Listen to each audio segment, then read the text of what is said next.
તો જય માતાજી। 9:10 થઈ છે, પણ એ પાણીનું રહ્યું છે કેન્સલ। આ ઘાસની અંદર આપણે પાણી આપવાનું હતું 4 કલાક, અને વધે આપણે એરંડામાં લગાવવાનું હતું। પણ મારા અંકલને કાલે બાજરીમાં પાણી આપ્યું છે, તો એની અંદર 2 દિવસ લાઇટ ચલાવવાની હોય છે, તો એટલા માટે એમને અત્યારે પાણી ચલાવવાનું છે અને કાલે આપણે ચલાવીશું। તો એરંડા વીણતા વીણતા આપણે થોડી બ્રેક મારી છે। અને મારા મિત્રો જે ફોલોવર છે, નોન ફોલોવર જે મારા વિડીયો જોવે છે, એમને એટલું કહેવાનું કે અહીંયા અત્યારે સોશિયલ મીડિયામાં જે બોલી રહ્યા છીએ ને, એ એમને એમ નહીં બોલાતું। પણ તમારે કંઈક અત્યારથી 9મા 10મા ધોરણમાં કે 7મા 8મા ધોરણમાં ભણતા હો અને અંદરથી બોલવાની ગાવાની બહુ ઈચ્છા હોય, તો તમારી સ્કૂલની અંદર જે કંઈ પ્રોગ્રામ થાય, XYZ ગાવાનો થાય, નાટ્યનો થાય, એક્ટિંગ કરવાનું, XYZ પ્રોગ્રામ થાય ને, એની અંદર ભાગ લઈ લેજો જેવું ફાવે એવું।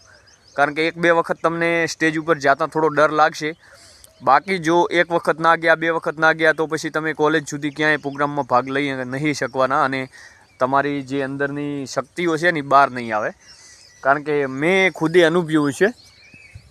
જેમ કે મને બહુ ઈચ્છા હતી 7મા 8મા ધોરણથી કરીને, મને એમ હતું કે હું સ્ટેજ ઉપર જઈને બોલું, ગાવું, મતલબ એક્ટિંગ કરું, નાટ્યમાં ભાગ લઉં, ગમે તેની અંદર। પણ અંદરથી નામ લખાવવા માટે શિક્ષક જોડે જે નામ લખાવવું પડે ને, કે ભાઈ આની અંદર 26મી જાન્યુઆરીની અંદર ભાગ લેવો છે, કે દર વીકે પ્રોગ્રામ થતા હોય છે જે સ્કૂલની અંદર, એમાં ભાગ લેવો છે, એની અંદર નામ લેવાની મતલબ નામ લખાવવાની જ ડર લાગતો, એના માટે થઈને આપણે રહી ગયા। બાકી સ્ટેજ પ્રોગ્રામમાં આપણને બહુ ઇન્ટરેસ્ટ હતો, પણ એ કોલેજ પતી ગઈ ત્યાં સુધી આપણે એક પણ પ્રોગ્રામની અંદર નામ નહોતું લખાવ્યું। નહીં તો જો એ વખતે લખાવેલું નામ હોત અને થોડું થોડું મતલબ નામ લખાવ્યું હોત, તો તમને ટીચર 100% પ્રેક્ટિસ આપીને પણ તમને અઠવાડિયોની અંદર તૈયાર કરી નાખે સ્ટેજ ઉપર બોલવા માટે।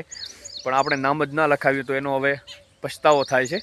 તો તમારી અંદર પણ જો બોલવાની કે ગાવાની કે મતલબ એક્ટિંગ કરવાની ક્ષમતા હોય, તો તમે ડર રાખ્યા વગર એક વખત નામ લખાવી દેજો, પછી ઉપરવાળો બધું સંભાળી લેતો હોય છે।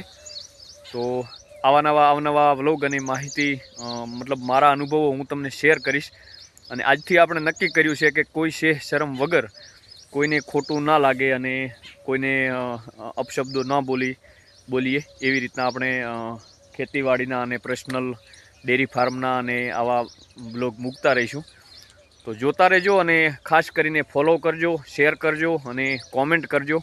આટલું કરશો તો મને પણ મજા આવશે કે ના, લોકો કંઈક આપણા અંદરથી શીખી રહ્યા છે। તો આજથી નક્કી કરો, જો તમે સોશિયલ મીડિયામાં કામ કરી રહ્યા હો તો શરમ મૂકી અને ગીતની સાથે વિડીયો મૂકો, એના કરતાં બોલવાનું ચાલુ કરી દો। અને શાળાની અંદર સ્કૂલમાં ભણતા હો તો તમારા જે ફંક્શન થાય છે એની અંદર ભાગ લેવાનું ચાલુ કરી દો। ગેરંટી સાથે કહું છું કે એક વખત ભાગ લેશો તો તમને બીજી વખત ભાગ લેતા ડર નહીં લાગે। તો મેં સલાહ સૂચનો ઘણા શિક્ષકોના મારા મિત્રો હતા અહીંયા સિંધવાઈ પ્રાથમિક શાળાની અંદર, તો એમના સલાહ સૂચનો બહુ લેતો, પણ ભાગ ક્યારેક ક્યાંય લીધો નહીં।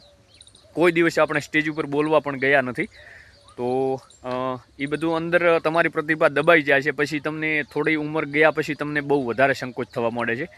તો અત્યારથી જ જેવા છો તેવા હાલતમાં તમે બોલવાનું અથવા સ્ટેજ ઉપર જવાનું ચાલુ કરી દેજો, જો તમારે કંઈક કરવું હોય તો। હા, ભણવાની સાથે સાથે સ્ટેજ અને વ્યક્તિઓ સામે બોલવું બહુ અત્યારના જમાનામાં બહુ મહત્ત્વનું છે।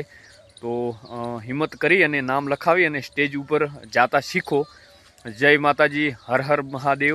જોતા રહો અમારી ગુજ્જુ ગોટાળો ધ બ્રાન્ડ ચેનલ। જય માતાજી।